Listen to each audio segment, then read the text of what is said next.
There are people who move through their birthday as if it were any other day, not with bitterness, but with a calm detachment that puzzles others. No posts, no plans, no candles or crowds. When someone says happy birthday, they smile politely, thank the person, and quietly move on.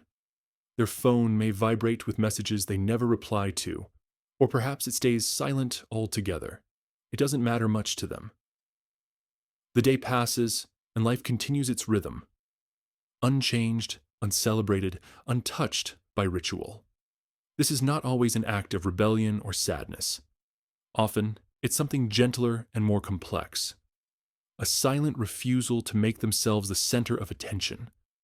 Or perhaps a desire to feel that their worth isn't measured by a calendar date.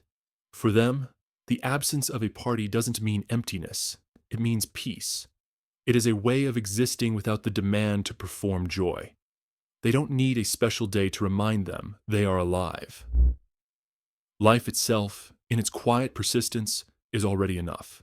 And yet, beneath this stillness, there is something tender, a faint ache that even they may not name, because while they may not seek celebration, they still long to be quietly understood. Not congratulated, not praised, but simply seen. Not for the number of candles on a cake, but for the quiet person they've become through all the years that led there. To treat one's birthday as an ordinary day is not the absence of emotion. It is often the presence of a deeper, quieter form of it, a longing for simplicity, a wish to be free from expectation, a quiet hope that love, if it exists, will appear without being summoned. Psychologically, the act of treating one's birthday like any other day often conceals a layered constellation of motives, a subtle blend of self-protection, emotional regulation, and learned detachment. It is not indifference, but rather a defense shaped by experience. For many, birthdays have carried the quiet weight of disappointment. Perhaps the childhood celebrations were marked by unmet expectations, a parent too busy, a promise unkept, or a moment that never quite matched the feeling of being special. Over time, the mind learns a strange wisdom. If you expect nothing, you cannot be hurt. From a psychological lens, this behavior aligns with patterns found in avoidant attachment. Those with such tendencies often struggle with being the focal point of affection, not because they lack emotion, but because affection feels unsafe. To be celebrated means to be seen, and to be seen means to risk rejection. Attention, even loving attention, can feel intrusive, an exposure of the self they have spent years learning to protect. Thus, they find comfort in the neutrality of normality. A regular day is safe. It asks for nothing and promises nothing. There is also the question of self-worth. People who quietly pass through their birthdays may carry an unspoken belief that they do not deserve celebration, or that being celebrated feels undeserved. Psychologists might describe this as a form of self-effacing cognition, where one minimizes their importance to avoid feelings of guilt or inadequacy. They fear that drawing attention to themselves might somehow take something away from others. In truth, this stems from a deep imbalance. They feel more comfortable giving love than receiving it. On a social level, birthdays are public symbols of recognition, miniature stages where affection becomes visible. To some, this very visibility triggers anxiety. The cheerful gestures, the performative smiles, the expectation to feel happy can become emotionally exhausting. For the introspective soul, such rituals feel inauthentic, like a script they cannot inhabit sincerely. They long for a form of celebration that feels quiet, personal, and real. A walk in solitude, a small act of gratitude, a private reflection on how far they've come. So when they shrug and say, "It's just another day," it is not cynicism. It is an unconscious compromise between their desire to be seen and their fear of being exposed. In that tension lies their truth. They do not hate their birthday. They simply fear what it might awaken. The longing, the loneliness, the hope that someone might care enough to notice without being told. Here lies the paradox. The deeper truth hidden beneath their calm dismissal of the day. Those who treat their birthday like any other day often do care, profoundly, almost painfully, but they have learned to conceal that care beneath composure. Their indifference is not the absence of desire, but the management of it.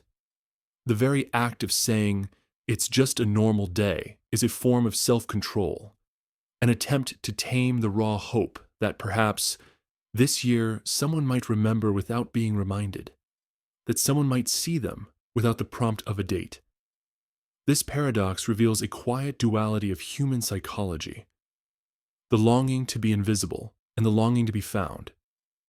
To them, visibility is dangerous. It exposes their tenderness, their need, their imperfection. But invisibility is equally cruel. It denies them the warmth of belonging. So they walk the thin line between the two, appearing content, even serene, while internally balancing the ache of emotional solitude. Their maturity becomes their mask, and their independence becomes their armor. This is the price of emotional self-sufficiency. It grants peace, but erodes intimacy. By refusing the rituals that center them, they protect their sense of dignity, but also deprive themselves of connection. In psychology, this is often described as emotional minimization, the strategy of downplaying one's own needs to maintain stability. It keeps life manageable, but at a cost. A quiet erosion of emotional color. When every day is the same, even the beautiful ones lose their glow. There is also a philosophical pride woven into their restraint. To them, celebration can feel self-indulgent, even vain. Why should one day define worth? Why require external validation for simply existing? This reasoning feels noble, but it hides something tragic: the belief that self-worth must be earned, never given. By refusing to claim their own day, they unconsciously echo an old emotional wound. I do not need to be celebrated because I am not the kind of person who is. It is not humility, but a subtle self-negation masquerading as strength. And yet, this restraint gives them a quiet beauty. They move through the world without demanding attention, loving others without expectation, and carrying their solitude with grace. But the price of this grace is the slow internalization of invisibility. They begin to mistake silence for peace, self-control for healing.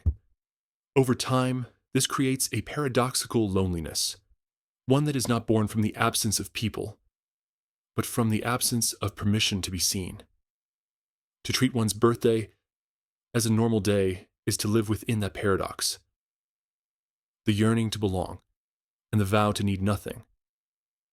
It is the psychology of the strong, the self-contained, the undemanding. But beneath that quiet strength lies the tender question: who would I be if I allowed myself to be celebrated? To understand this behavior at its deepest layer, one must step beyond psychology and into philosophy, into the realm where birthdays become more than personal events. They become meditations on time, existence, and meaning. For some, refusing to celebrate is not avoidance at all, but an existential stance.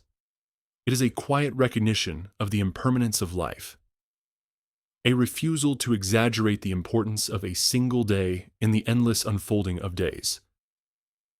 In their calm detachment, there is an awareness. Every year that passes is both a gift and a loss. To celebrate too loudly would be to ignore the melancholy of that truth. A birthday, after all, is not just a mark of life. It is a reminder of mortality. To say, "I am 1 year older," is to whisper, "I am 1 year closer." Those who move through the day without celebration may simply be attuned to this subtle gravity. They feel time not as a reason for festivity, but as a soft ache, an invisible current that carries them quietly toward the unknown. To make noise in the face of that truth feels dishonest. Silence, instead, becomes their form of reverence. There is also a kind of humility in treating one's birthday as ordinary. It is a way of resisting the modern illusion that every moment must be curated, shared, or celebrated.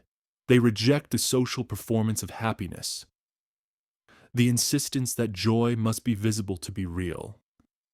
To them, meaning is inward, not external. It blooms in reflection, not applause. Their refusal is, in a sense, a rebellion against vanity, against spectacle, against the hunger to be seen. It is their quiet protest against the transactional nature of affection, where attention often feels earned rather than freely given. But beneath this philosophical stillness lies another dimension, the human longing to matter. Even those who detach from celebration cannot detach from the ancient desire to be remembered. They too want the world to whisper their name once in a while, not out of flattery, but recognition. Because to be remembered is to be real. In this sense, their rejection of birthdays is not a rejection of love, but of the fragile forms it often takes, the shallow greetings, the obligatory wishes, the brief attention that fades by morning. They crave something rarer, to be known continuously, not ceremonially. In this tension, we see something profoundly human. The soul's struggle between humility and significance, between the acceptance of impermanence and the desire to leave a trace. To ignore one's birthday is, perhaps, an attempt to transcend the ego, to live without demanding the world's notice. But it is also a quiet yearning to be seen in a way deeper than ritual. Not for being born, but for how one has lived since.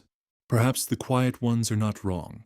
Perhaps to let the birthday pass softly is not a sign of emotional distance, but a declaration of freedom.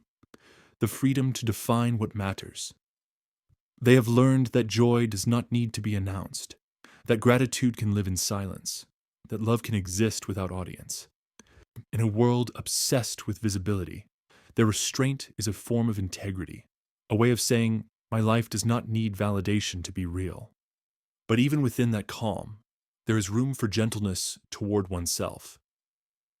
The solution is not to suddenly crave attention or force celebration, but to rediscover the private meaning of the day, to make it an inward ritual rather than a public one.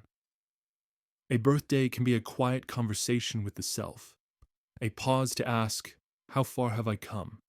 What have I loved? What remains unspoken in me? It can be a day to forgive the past versions of oneself, to hold gratitude for survival, and to silently promise more honesty in the days ahead.